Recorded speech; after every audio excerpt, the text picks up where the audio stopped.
Okay, so this is our behavioral econ project, shoppers and shipping, and we are Sarah Stefan and Sarah Tinsley. So just a quick overview of our project. We are investigating how shoppers' decisions are affected by shipping prices. As online shopping, it's a part of everyday life, especially since COVID-19 and purchasing decisions seem to be strongly affected by shipping costs. We just thought this would be something important and useful to investigate. So this research could be useful to online retailers wondering if it's worthwhile to offer free shipping to buyers, but it's not only helpful to online retailers, but help consumers understand their own shopping habits and behaviors. And so we administered a single survey that's split between three subject groups, one control and two treatments. So our first was no free shipping, which was our control, potential shipping, which is treatment one, and treatment two, guaranteed free shipping. Um, and so just wanted to study how the variable of free shipping impacted purchasers' decisions.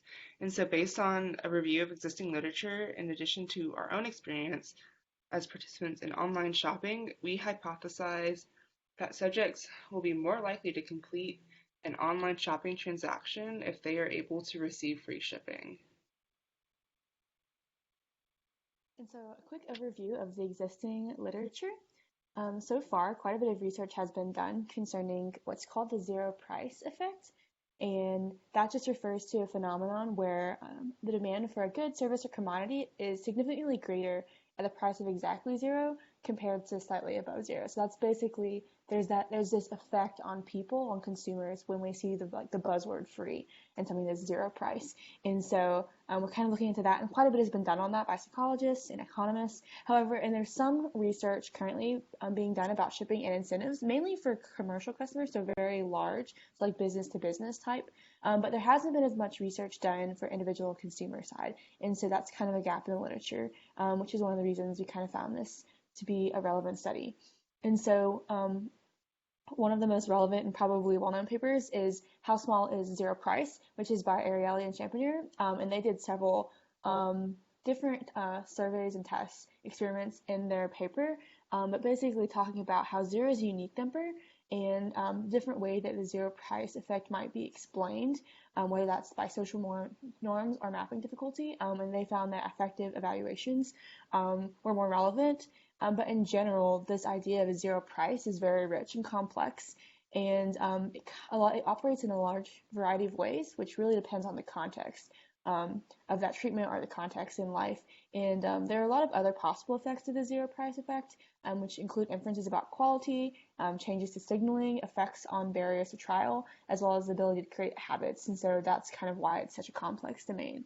But overall, because it is something that we observe, among people, there are a lot of managerial implications. And one of the examples they gave was about Amazon's free shipping and how it operates in different countries. So you already see that free shipping is a pretty big topic in the literature. It's up and coming.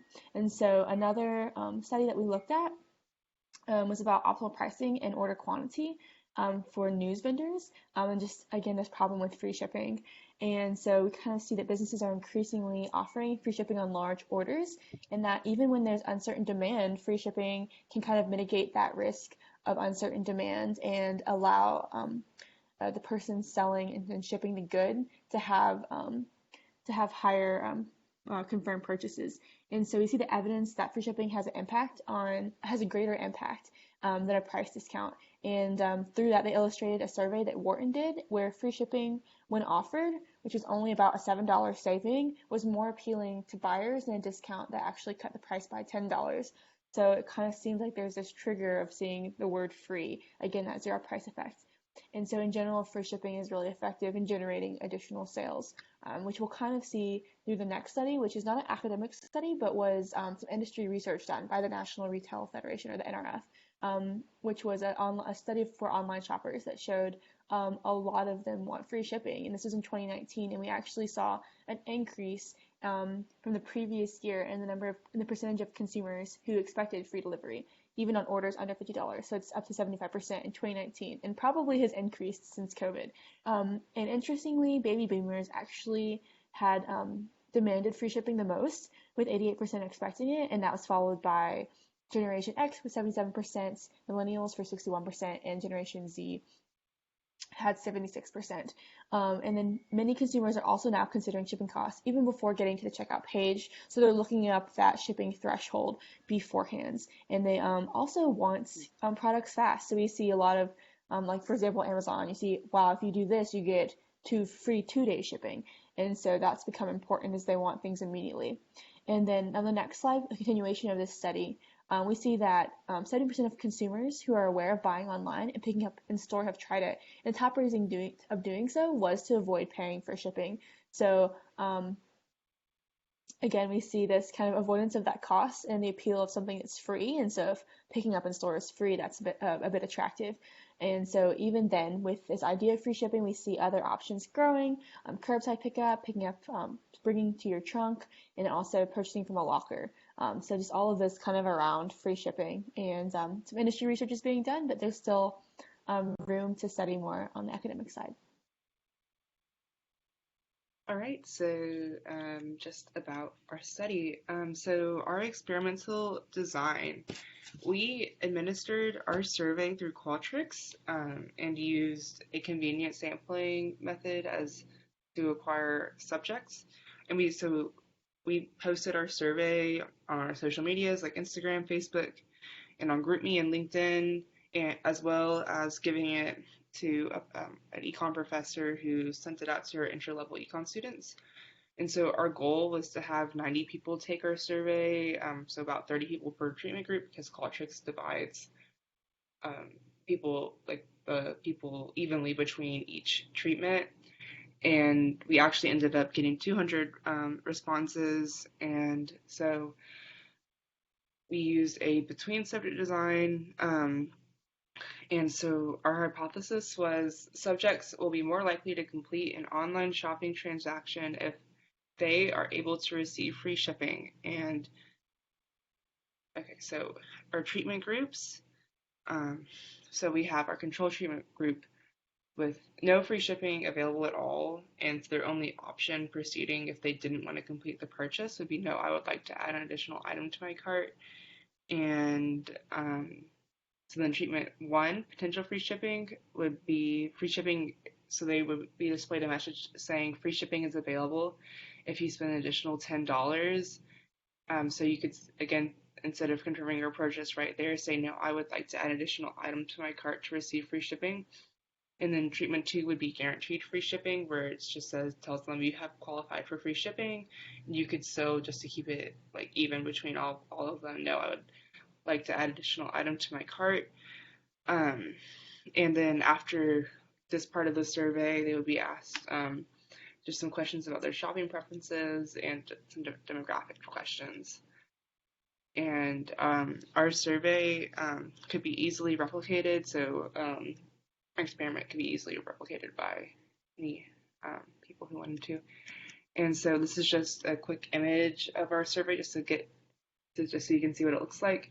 And so as you can see, we had a few different options for saying no, like I would like to add an additional item in my cart. No, I'd like to purchase from a local retailer. And I think there was like one more, like just no, I don't want it.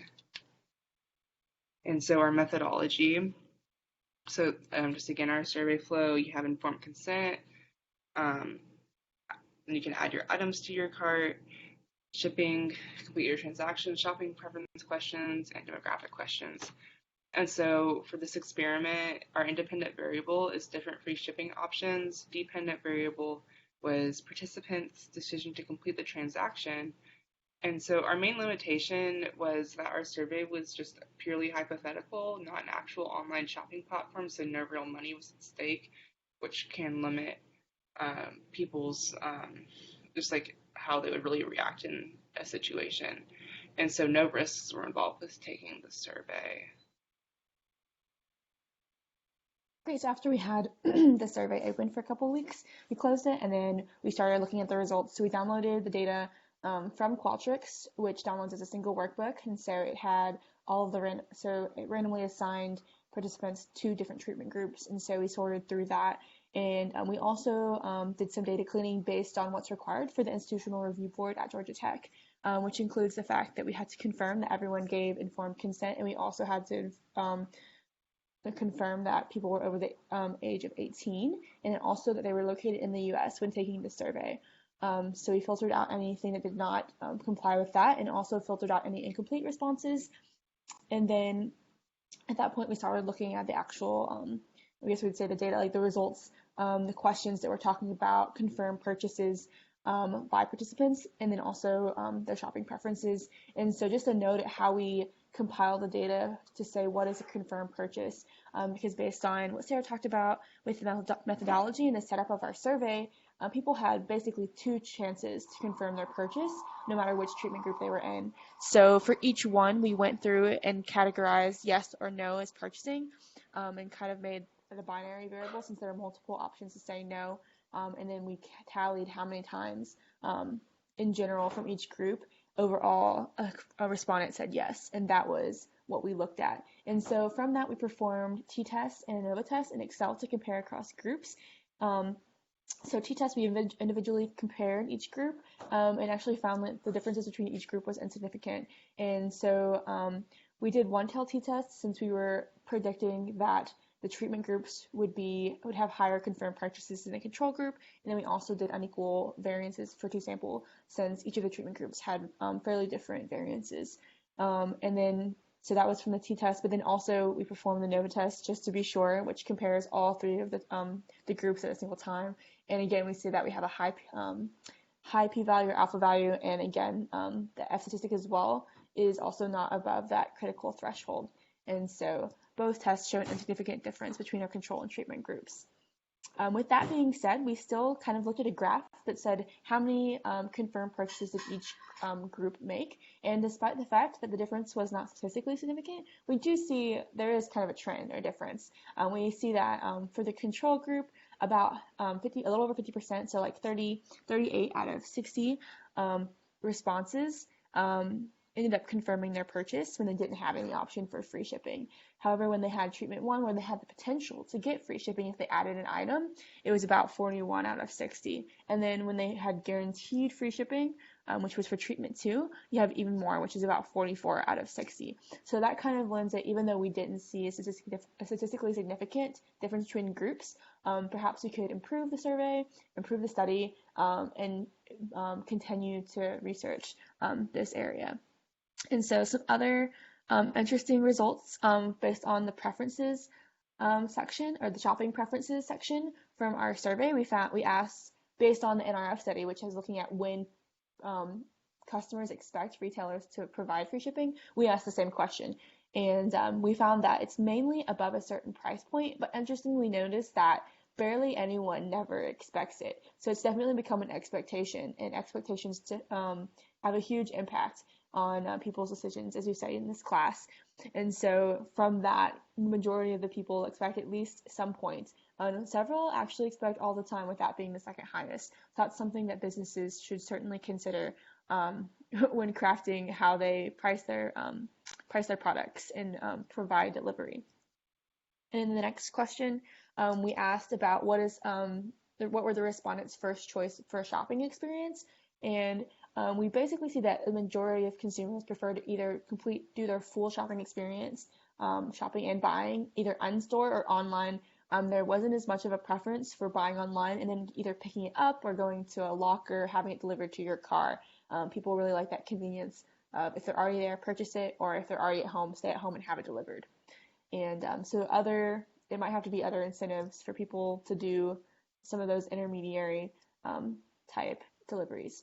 And then the last question from the ones that we looked at from our shopping preferences was, for our survey, we basically did a shopping simulation. And so people kind of walked through multiple questions saying, will you purchase this item? And then would you like to add additional items?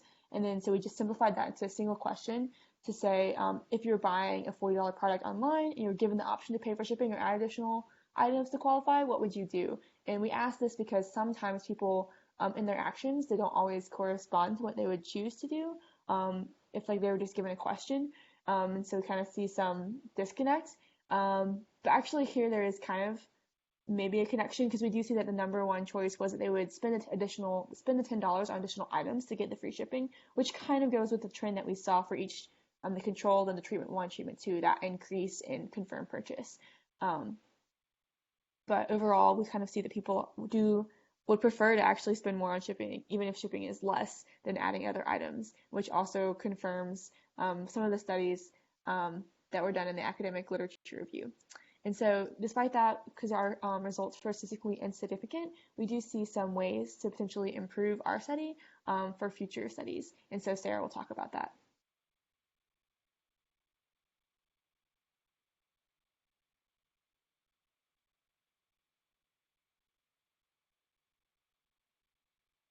Hi, Sarah. I think you might be muted.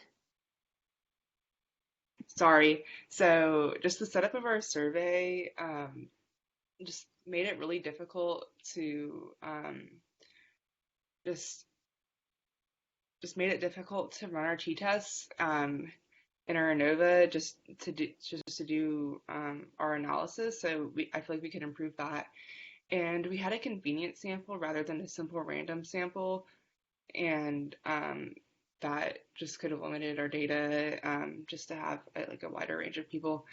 And we could have informed shoppers at the beginning to assume that they are already in the market to buy like our items that they could have added to their carts in our survey, so socks, paper towels, and ice cream, just to eliminate any participants who chose not to buy just because they didn't really feel like buying something, just to really put them more into what our survey was asking. And we could have informed shoppers at the beginning that they had a specific budget that they could work with, just like $100, for example, just to level the playing field for those who normally don't like to spend money, just so they understand that it's not really about like how much like your budget, like it's more just trying to see like what your shipping preferences are. So just to wrap it all up, while we didn't achieve a sufficient significance level, to, we believe shoppers still prefer free shipping just from our other questions and just from our results. We still believe that shoppers definitely would like to have free shipping. And we did the best we could to simulate an online shopping experience, but it wasn't perfect. So no real money was at stake. So we are limited in any conclusions we can draw. And just what shipping costs, like just thinking in questions going forward, what shipping costs will convince shoppers not to purchase an item like $5.99 versus $1.99 versus zero, like what price threshold will they not want to purchase that item. And so this research could be really important to online retailers because many shoppers seem to feel entitled to free shipping at some level according to our experiment. Um, and there's no policy implications since that was the question, but that's it. So here are our resources, and thank you so much. Thank you.